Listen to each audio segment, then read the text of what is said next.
NEET UG 2026 paper leak મામલે મોટા સમાચાર મળી રહ્યા છે। ઇન્ડિયન મેડિકલ એસોસિએશને કેન્દ્ર સરકારને પત્ર લખ્યો છે। કેન્દ્રીય શિક્ષણ મંત્રી ધર્મેન્દ્ર પ્રધાન પાસે એનટીએ સામે એક્શનની માંગ કરી છે। સીબીઆઈ દ્વારા સમયબદ્ધ તપાસ અને તમામ આરોપીઓની ધરપકડની માંગ કરવામાં આવી છે। પેપર લીકના કેસમાં ફાસ્ટ ટ્રેક કોર્ટના દૈનિક સુનાવણી કરવા માટે પણ અપીલ કરાઈ છે। જણાવાયું છે કે 22.5 લાખથી વધુ વિદ્યાર્થીઓ અને વાલીઓમાં ભારે માનસિક તણાવ છે।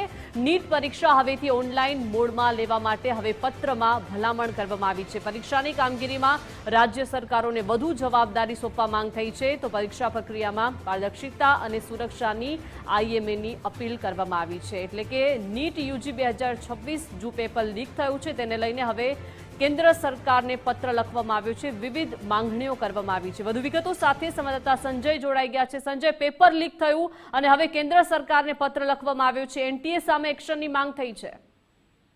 બિલકુલ નીટની જે રીતે પરીક્ષાનું પેપર ફૂટ્યું અને ત્યારબાદ દેશભરમાં તેને રદ કરવામાં આવી, તેને લઈને વિદ્યાર્થીઓમાં, વાલીઓમાં અને શિક્ષકોમાં ભારે રોષ હતો।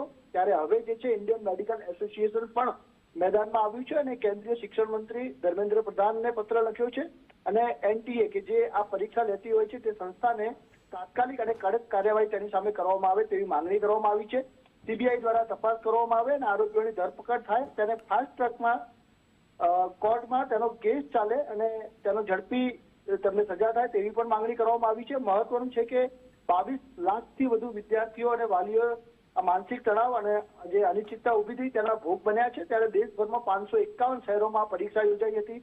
7,500 થી વધુ સેન્ટરો હતા જેની ઉપર આ પરીક્ષા લેવાઈ હતી। તમામ સેન્ટરોના વિશ્વસનીયતા જે છે તેની ઉપર પણ સવાલ ઉભા થયા છે તેવું જે છે આ પત્રમાં ટાંકવામાં આવ્યું છે। એટલે નીટ પરીક્ષા ઓનલાઈન મોડમાં લેવાય તેમજ રાજ્ય સરકારને વધુ જવાબદારી સોંપવાની પણ જે છે ભલામણ કરવામાં આવી છે। એટલે પરીક્ષા પ્રક્રિયામાં પારદર્શિતા રહે, સુરક્ષા અને વિશ્વાસ પુનઃસ્થાપિત થાય તેવી ઇન્ડિયન મેડિકલ એસોસિએશને કેન્દ્ર સરકારને સ્પષ્ટ માંગણી કરી છે અને કેન્દ્રીય શિક્ષણ મંત્રી ધર્મેન્દ્ર પ્રધાનને લખાયેલા પત્રમાં તમામ માંગણીઓ કરવામાં આવી છે।